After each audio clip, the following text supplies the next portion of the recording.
Estrado, âgé de 3 ans, est hospitalisé depuis des semaines. Il a tout juste survécu après qu'une rougeole lui a été diagnostiquée en février. Aujourd'hui, sa mère Cindy dit qu'il lutte contre des complications. Même si je veux montrer que je reste fort pour lui, c'est difficile. Je ne veux pas qu'il me voie pleurer, mais je ne peux pas m'empêcher. J'aimerais pouvoir prendre sa place. C'est un sentiment partagé chez les parents des patients atteints de la rougeole, pour la plupart de jeunes enfants, dont le nombre est écrasant, même ici dans un des plus grands hôpitaux publics des Philippines.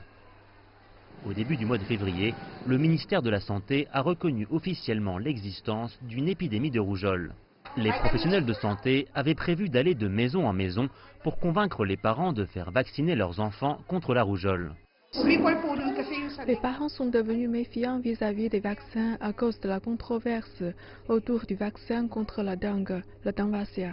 Mais cette fois-ci, il n'était pas nécessaire d'aller chercher les parents. En effet, les travailleurs de santé se sont installés dans une garderie et n'en sont jamais partis. Ce sont les parents qui leur ont amené leurs enfants.